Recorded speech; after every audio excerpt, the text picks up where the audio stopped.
दोस्तों, कहानी पूरी सुनिएगा, आपको बहुत पसंद आएगी। नमस्ते दोस्तों, मेरा नाम चांदनी है। ये कहानी मेरे दादा और मेरी मम्मी की है। मेरा परिवार छोटा सा था। मेरे दादा, जिनकी उम्र साल की थी, मेरी मम्मी जो 26 साल की थी, मेरा बड़ा भाई अविनाश जो 24 साल का है और हैदराबाद में नौकरी करता है, और मैं 21 साल की चांदनी। मेरी दादी की मौत 12 साल पहले हो चुकी थी। वह एक हादसे में चली गई थी और उसके बाद से दादा अकेले रह गए थे। मेरे पापा भी हमें छोड़कर जा चुके थे। मैं तब सिर्फ 8 साल की थी जब वह एक बीमारी से गुजर गए। मेरे दादा का नाम हरिशंकर है। वह लंबे चौड़े थे, उम्र के हिसाब से मजबूत। उनकी भूरी आंखों में एक गहराई थी और उनकी आवाज में एक अजीब सा आकर्षण। लोग कहते थे कि वह जवानी में बहुत हैंडसम रहे होंगे। मम्मी का नाम मंजू देवी है। वह बहुत खूबसूरत थी। गोरा रंग, लंबे काले बाल और एक मुस्कान जो किसी का भी दिल जीत ले। वो उदास रहती थी, शायद पापा की याद या शायद कुछ और। लेकिन सच तो मुझे बाद में पता चला। जब मैं कॉलेज में थी, पहले साल की पढ़ाई कर रही थी, अविनाश हैदराबाद में था पिछले 8 महीनों से। लेकिन उसकी गैर मौजूदगी में घर में एक खालीपन और बढ़ गया था, और शायद यही खालीपन दादा और मम्मी को एक दूसरे के करीब ले आया। ये सब पिछले 8 महीनों से साल की बात है। मार्च का महीना था, गर्मी शुरू हो चुकी थी। मैं कॉलेज से थक कर घर लौटी थी। उस दिन मेरी एक क्लास जल्दी खत्म हो गई थी और मैंने सोचा कि घर जाकर थोड़ा आराम करूंगी। घर का दरवाजा खुला था, जो थोड़ा अजीब था क्योंकि मम्मी हमेशा उसे बंद रखती थी। मैंने अपने जूते उतारे और चुपचाप अंदर चली गई। घर में सन्नाटा था। मैंने सोचा शायद मम्मी बाजार गई होंगी और दादा अपने कमरे में होंगे। मैं अपने कमरे की तरफ बढ़ी, लेकिन तभी मुझे रसोई से कुछ आवाजें सुनाई दी। हल्की हल्की हंसी, कुछ फुसफुसाहट। मैंने सोचा शायद कोई पड़ोसी आया होगा। मम्मी को हंसते हुए मैंने बहुत दिनों बाद सुना था, तो मेरे मन में एक उत्सुकता सी जागी। मैं चुपके से रसोई की तरफ बढ़ी। दरवाजा थोड़ा सा खुला था और मैंने अंदर झांक कर देखा। जो मैंने देखा वह मेरे लिए किसी झटके से कम नहीं था। मम्मी रसोई में खड़ी थी। वह चाय बना रही थी और उनके हाथ में एक कप था। उनके ठीक पीछे दादा खड़े थे। उनकी बाहें मम्मी की कमर पर थी और वह धीरे धीरे उनके कानों में कुछ कह रहे थे। मम्मी हंस रही थी। उनकी आंखों में एक चमक थी जो मैंने पहले कभी नहीं देखी थी। दादा का चेहरा मम्मी के कंधे के पास था और वह धीरे से उनकी गर्दन के पास अपनी नाक ले गए। मम्मी ने हल्के से अपनी आंखें बंद की, जैसे वह उस पल को महसूस कर रही हो। ये सब इतना अजीब था कि मैं समझ ही नहीं पाई कि क्या हो रहा है। मेरा दिल जोर जोर से धड़क रहा था। मैं चुपचाप पीछे हट गई और अपने कमरे में चली गई। मैंने दरवाजा बंद किया और बिस्तर पर बैठ गई। मेरे दिमाग में सवालों का तूफान उठ रहा था। क्या मैंने जो देखा वह सच था? मैंने सोचा कि शायद मैं गलत समझ रही हूं। शायद वह बस हंसी मजाक कर रहे थे। लेकिन मेरे दिल को यकीन नहीं हो रहा था। मैंने अपने आप को शांत करने की कोशिश की। मैंने सोचा कि शायद यह एक बार की बात हो, लेकिन फिर भी मेरे मन में एक शक का बीज पड़ गया था। उस दिन के बाद मैंने दादा और मम्मी पर नजर रखनी शुरू कर दी। अगले कुछ दिन मैंने गौर किया कि दिन में सब कुछ सामान्य था। मम्मी सुबह उठती, नाश्ता बनाती, दादा को चाय देती, दादा अपने अखबार में खोए रहते और मम्मी घर के काम में लगी रहती। लेकिन कुछ तो बदला हुआ था। दादा की आंखों में एक चमक थी जो पहले नहीं दिखती थी। वो मम्मी से बात करते वक्त थोड़ा ज्यादा मुस्कुराते थे। मम्मी भी पहले से ज्यादा खुश लग रही थी। वह गुनगुनाती रहती, अपने बालों को बार बार संवारती और कभी कभी दादा की तरफ देखकर हल्के से मुस्कुरा देती। यह सब छोटी छोटी चीजें थी, लेकिन मेरे शक को और गहरा कर रही थी। एक शाम मैं अपने कमरे में बैठी किताब पढ़ रही थी। मम्मी ने कहा था कि वह पड़ोस में किसी से मिलने जा रही है और दादा अपने कमरे में थे। मैंने सोचा कि थोड़ा टीवी देख लूं। मैं हॉल में गई, लेकिन तभी मुझे मम्मी की चप्पलों की आवाज सुनाई दी। मैंने सोचा कि शायद वह जल्दी लौट आई। मैंने टीवी की आवाज कम की। और चुपके से देखने की कोशिश की। मम्मी हॉल में नहीं थी।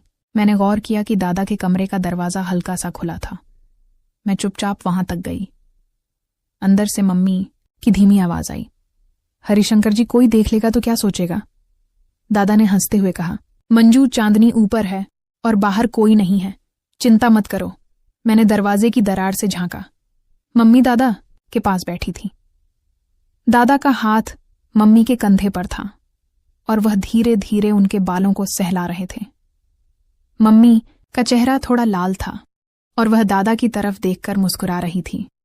फिर दादा ने गला साफ करने की आवाज अपना चेहरा मम्मी के करीब किया और मम्मी ने अपनी आंखें बंद कर लीं।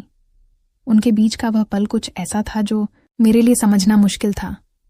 मैं चुपचाप पीछे हट गई और अपने कमरे में आ गई। मेरा दिमाग शून्य हो गया था।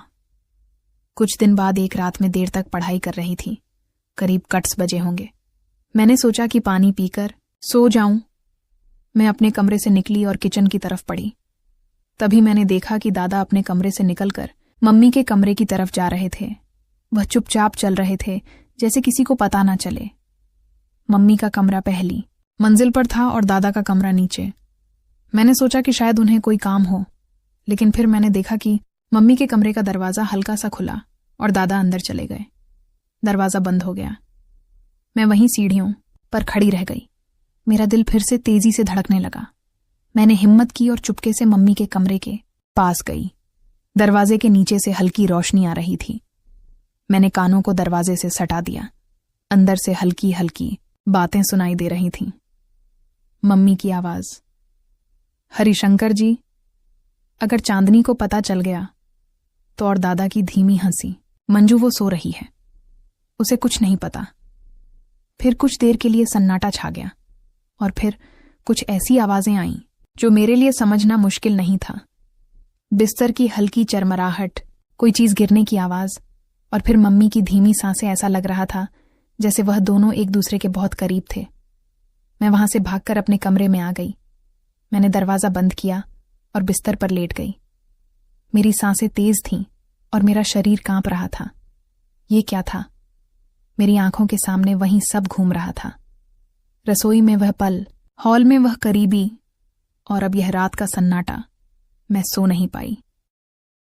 मेरे मन में गुस्सा था, शर्मिंदगी की थी, लेकिन साथ ही एक अजीब सा खिंचाव भी था। मैं समझ नहीं पा रही थी कि मेरे साथ क्या हो रहा है। अगले दिन मैं कॉलेज गई, लेकिन मेरा ध्यान कहीं नहीं था। मेरे दोस्तों ने पूछा कि मैं उदास क्यों हूं, लेकिन मैंने कुछ नहीं बताया। मैं बस सोच रही थी कि क्या करूं। क्या मैं मम्मी से पूछूं या दादा से? लेकिन मेरे पास हिम्मत नहीं थी। और फिर एक अजीब बात हुई। मैं जब भी उस रात को याद करती, मेरा शरीर एक अजीब सी गर्मी से भर जाता। मेरे मन में कुछ गलत ख्याल आने लगे। मैं सोचने लगी कि क्या ऐसा होना गलत है? क्या प्यार और करीबी की जरूरत सबको नहीं होती? और फिर एक खतरनाक ख्याल मेरे दिमाग में आया, क्या मुझे भी किसी की जरूरत है? मैंने अपने दोस्त आर्यन की तरफ ध्यान देना शुरू किया। वह कॉलेज में मुझसे अक्सर बात करता था। उसकी आंखों में वही चमक थी जो मैंने दादा की आंखों में देखी थी। वह हंसता, मेरे साथ मजाक करता और कभी कभी मेरे करीब आने की कोशिश करता। पहले मैं उसे दूर रखती थी, लेकिन अब मैं उसे रोक नहीं, गला साफ करने की आवाज पा रही थी। एक दिन हम कॉलेज के बाद पार्क में बैठे थे। वह मेरे पास आया। उसने मेरे हाथ को छुआ। उसकी उंगलियां मेरी हथेली पर हल्के कह के घूम रही थीं और मेरे शरीर में एक अजीब सा कंपन हुआ। उसने धीरे से मेरे कानों में कहा, चांदनी, तुम बहुत खूबसूरत हो। मैंने कुछ नहीं कहा, बस उसकी आंखों में देखती रही और फिर मैंने खुद को उसके और करीब जाने दिया। उस दिन के बाद आर्यन और मेरे बीच कुछ बदल गया।